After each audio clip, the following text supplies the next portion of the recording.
મિત્રો, મમતાની રસોઈમાં તમારું સ્વાગત છે। આજે આપણે બનાવશું પાલકનો એકદમ નવો નાસ્તો, જે બાળકોથી લઈ મોટા દરેકને ખૂબ જ ભાવશે। ઘણીવાર બાળકોને પાલક ખાવો પસંદ નથી હોતો, પણ આપણે આ રીતે નાસ્તો બનાવશું તો બાળકો પણ માગીને ખાશે। તેટલો ટેસ્ટી આપણો આ નાસ્તો બને છે। તો નાસ્તો અત્યારે બનાવવા માટે મેં પાલક લીધી છે। પાલકના પાનને મેં પાછળના ભાગને કટ કરીને સારી રીતે ધોઈ અને કોરી કરી અને આ ભાજીને લઈ લીધી છે। તો હવે આપણે આને સાઈડમાં મૂકીશું। અને અત્યારે મેં આ રીતનું એક મોટું બાઉલ લીધું છે। તેની અંદર આપણે આ રીતની લોટ ચાળવાની ચાળણી લઈ લઈશું અને તેની અંદર મેં અત્યારે એક મોટી વાટકી ભરી અને બેસન લીધું છે, તે અંદર લઈ લઈશું અને આપણે તેને સારી રીતે ચાળી લઈશું।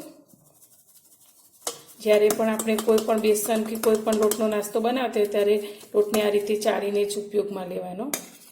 તો આપણે આ રીતે બધું જ બેસન ચાળી લઈશું।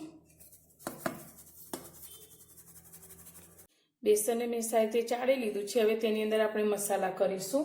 તો સૌથી પહેલાં આપણે સ્વાદ પ્રમાણે મીઠું એડ કરીશું। તો અત્યારે 1 ચમચી જેટલું આપણે મીઠું લઈશું। સાથે આપણે અડધી ચમચી જેટલી હળદર એડ કરીશું। આપણે ખૂબ જ ઓછા મસાલા સાથે જ આ નાસ્તો તૈયાર કરીશું, તો પણ એકદમ સરસ ટેસ્ટી આપણો નાસ્તો તૈયાર થશે। 1 ચમચી આપણે લાલ મરચું પાવડર લઈશું। જે રીતે તમે તીખું પસંદ કરતા હોય તે રીતે મરચું એડ કરવાનું। અડધી ચમચી જેટલો આપણે ગરમ મસાલો લઈશું। અત્યારે મેં 1 ચમચી જેટલી વરિયાળી લીધી છે, જેને આપણે હાથથી મસળી અને લોટની અંદર એડ કરીશું। આનાથી નાસ્તાનો ટેસ્ટ એકદમ સરસ આવે છે। લીલી કોથમીર લીધી છે, તે પણ આપણે આ લોટની અંદર લઈ લઈશું।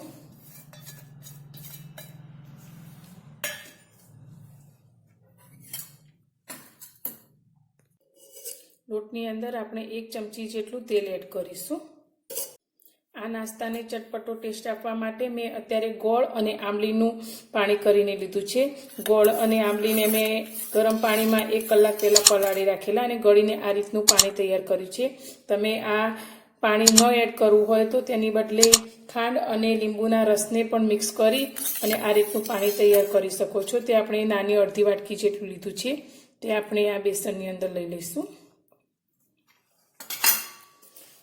અત્યારે મેં ખાવાના સોડા લીધા છે, જે આપણે 1 ચપટીમાં હાથમાં આવે આ રીતે તેટલા જ લઈશું। તે લોટની અંદર એડ કરીશું। આની અંદર આપણે સોડા બહુ વધારે એડ નથી કરવાના, બધું જ બરાબર મિક્સ કરી લઈશું।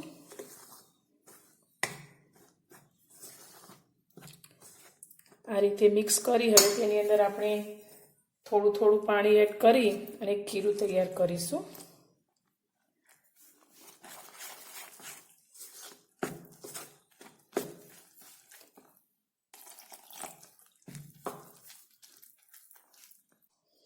અડધા ગ્લાસ જેટલું પાણી એડ કરીને મેં આ રીતનું ખીરું તૈયાર કર્યું છે। બહુ જાડું પણ નહીં અને બહુ પાતળું પણ નહીં, આપણે આ રીતનું ખીરું તૈયાર કરીશું। તો હવે નાસ્તો બનાવવા માટે પહેલાં મેં અત્યારે આ રીતની એક સ્ટીલની થાળી લીધી છે, તેને આપણે તેલથી ગ્રીસ કરી લઈશું।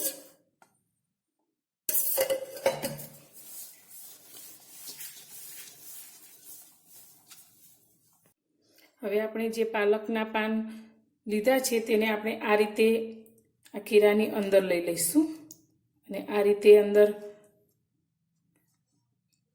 મિક્સ કરી લોટ સાથે અને આ થાળીની અંદર એક એક આ રીતે પાથરતા જઈશું।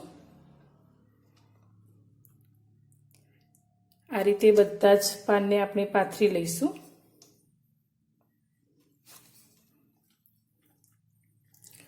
આ રીતે પાનને પાથરતા આપણે 3 લેયર કરવાના છે।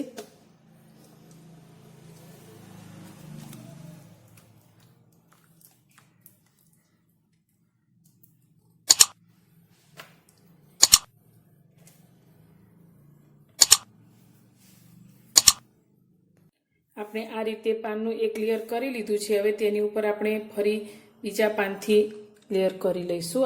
આ રીતે તમે 3 કે 4 લેયર કરી શકો છો। જે રીતે તમારે જાડું પાતળું રાખવું હોય તે રીતે તમે આ રીતે પાથરી શકો છો। તો આપણે અત્યારે આ પાલકના પાત્રા જ બનાવીએ છીએ, જેને આપણે પાલકના ઢોકળા પણ કહીશું। તમે પાલકને સીધી કટ કરીને પણ આ ખીરાની અંદર એડ કરી અને પાથરી શકો છો, પણ આ રીતે કરવાથી એકદમ સરસ તેનું કટિંગ થશે। આ રીતે આપણે ફરી બીજું લેયર પણ કરી લઈશું.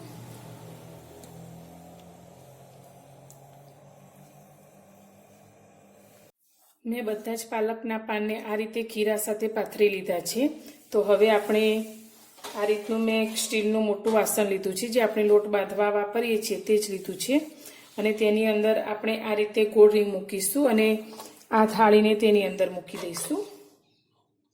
હવે આને ઢાંકી અને આપણે 10 થી 12 મિનિટ માટે બફવા મૂકીશું.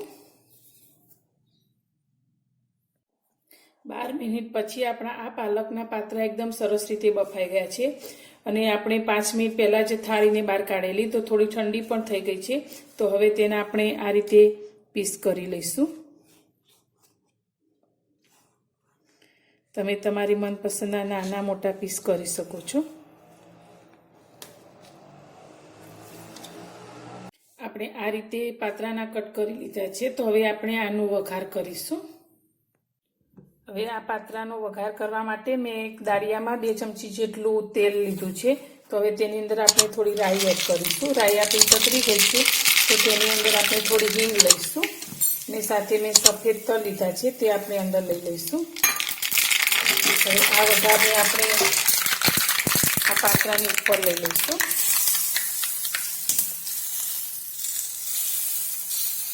બધી જ બાજુથી એક સરખું આપણે આ રીતે કરી લઈશું.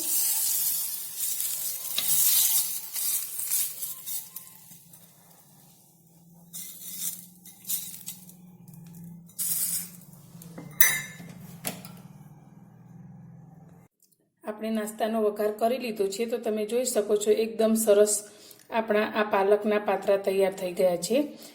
તો આ જ રીતે તમે પણ પાલકના પાત્રા ઘરે તૈયાર કરજો. બધાને ખૂબ જ ભાવશે અને ખાવામાં ખૂબ જ ટેસ્ટી આપણા આ પાત્રા બને છે. જે રીતે આપણે અરવીના પાનના પાત્રા બનાવીએ છીએ તેટલા જ ટેસ્ટી આપણા આ પાત્રા તૈયાર થાય છે. તો મારી આ રેસીપી તમને પસંદ આવી હોય તો વિડીયોને લાઇક, શેર અને સબસ્ક્રાઈબ જરૂરથી કરજો. તો ફરી મળીશું એક નવી જ રેસીપી સાથે નવા વિડીયોમાં.